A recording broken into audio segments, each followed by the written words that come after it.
Episode 2 Alchemy of Souls dimulai 20 tahun yang lalu. Setelah Do Hua melahirkan, Yang Gang membawa anak itu ke kaki istana kerajaan. Melalui kekuatannya yang berair, dia memblokir gerbang energi anak itu. Ini akan mencegah putranya untuk dapat melakukan mantra apapun sepanjang hidupnya. 지금 무슨 짓을 한 건가? 살아는 있지만 술법은 익힐 수는 없을 것이다. Putra itu, begitu dia dewasa, berjanji untuk menemukan seseorang untuk membuka gerbang energinya dan mengembalikan kekuatan itu, dan anak laki-laki itu tidak lain adalah Yang Uke. Maju cepat ke saat-saat di dalam istana kerajaan episode terakhir dan Inggris menawarkan kesetiaan. Dia mengenali kilatan biru di matanya sebagai pemindah jiwa. Saat mereka berbicara, Uke secara naluriah menyelamatkan Mudeok dari pedang Seoyul.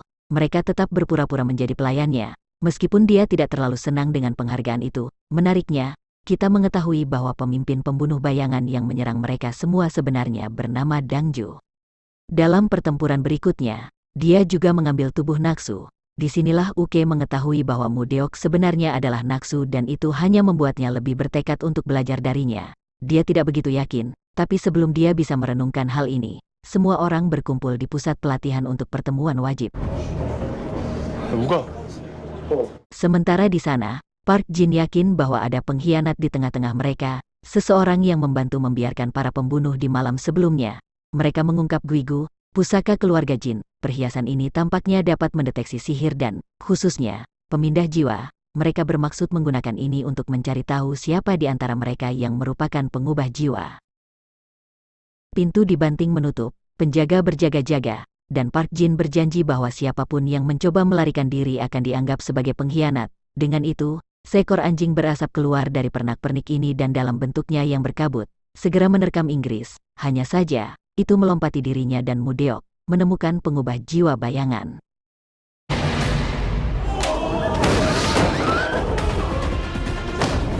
Orang ini kebetulan adalah tahi lalat di tengah-tengah mereka, dan dia berhasil melawan cukup banyak tentara di halaman juga. Mengenakan kulit biru abu-abu yang familiar dari sebelumnya, Seoyul harus melangkah dengan pedangnya untuk mengakhiri ancaman ini. Dengan itu, musuh ini akhirnya membatu setelah tembakan cepat ke perut.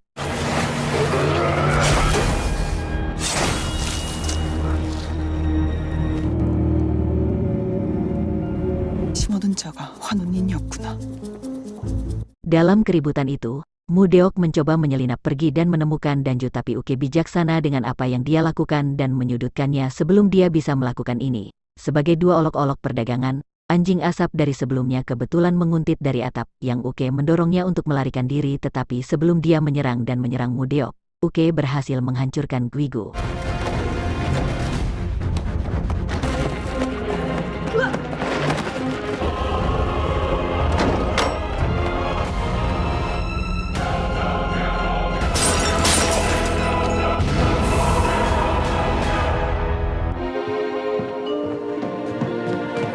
Inggris berpura-pura bodoh setelah semua pecahan tembikar di lantai, mengklaim bahwa dia hanya ceroboh. Saat Park Jin tahu dia marah, faktanya, dia memaksa Inggris untuk tunduk, mengatakan kepadanya bahwa dia tidak berbicara atau bergerak agar dia bertobat. Mudeok melihat dari samping, bertanya-tanya mengapa teman-temannya tidak membuka gerbang energinya saja.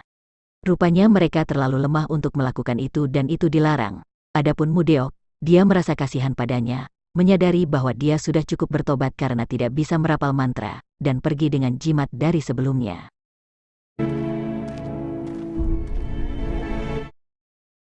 Sementara itu, hierarki di istana berada di bawah pengawasan. Karena Gang Yang tidak berlatih dan Inggris secara fisik tidak bisa merapal mantra, Gosun memutuskan untuk mengubah segalanya. Serangan dari pemindah jiwa adalah pukulan terakhir dan dia ingin mempromosikan Jinmu ke posisi Guanju tanpa kehadiran mereka. Masalahnya, Jinmu ceroboh dan dia tidak terlalu disukai di antara musim. Sebaliknya, Park Jin memutuskan untuk menegosiasikan hadiah yang berbeda untuknya. Dia memilih untuk membakar tubuh Naksu dan memegang pedang Naksu untuk sementara waktu juga. 그렇게 하도록 하라.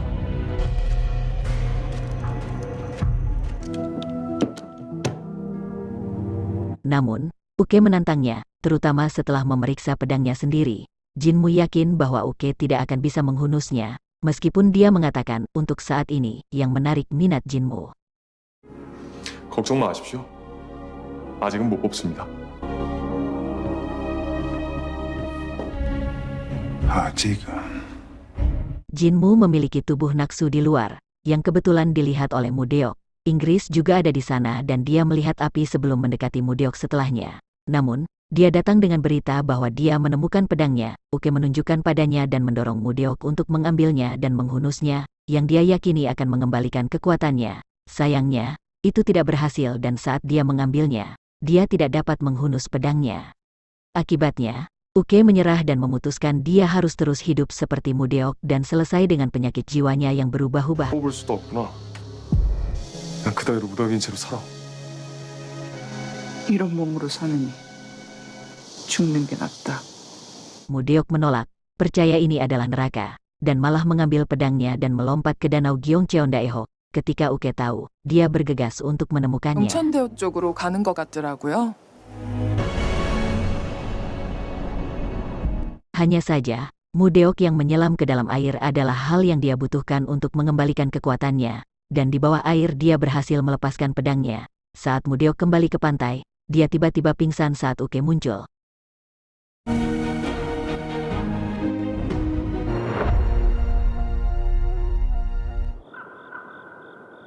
Dia membawanya ke rumah sakit dan mendiskusikan apa yang terjadi. Sementara mereka melakukannya, berita tentang ini sampai ke pejabat lain yang menanyakan tindakan Uke dalam membawa pembantunya ke rumah sakit. Ingin tahu seberapa parah luka-lukanya.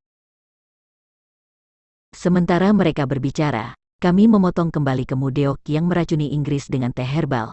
Dia tersedak dan kesulitan bernapas. Saat Hyeoyom muncul, bersama Park Jin, Mudeok memberitahu mereka bahwa hanya ada satu solusi. Mereka perlu membuka gerbang energinya untuk menghilangkan racun dan membiarkan kekuatannya kembali. Jika tidak, Inggris akan mati. Mudeok disiksa dan digantung oleh Park Jin. Ini harga yang kecil untuk dibayar. Karena Hyeoyom memutuskan untuk membuka gerbang energi Inggris, Mudeok tetap terjaga cukup lama untuk mempelajari ini sebelum mengejek dan pingsan. 선생님께서 도끼를 빼내셨습니다. 도련님은 무사하시님의 막힌 기문을 열어주셨습니다. Ini semua disengaja tentu saja. Ingin Uke mendapatkan energinya kembali dan bisa menyulap mantra. Saat dia terlatih-tatih keluar ruangan dan melihat Mudeok tergantung di tali, dia dengan cepat melepaskan ikatan tangannya dan menyelamatkan nyawanya. Dengan melakukan itu, Mudeok memanggilnya muridnya, membenarkan bahwa dia akan mengajarinya.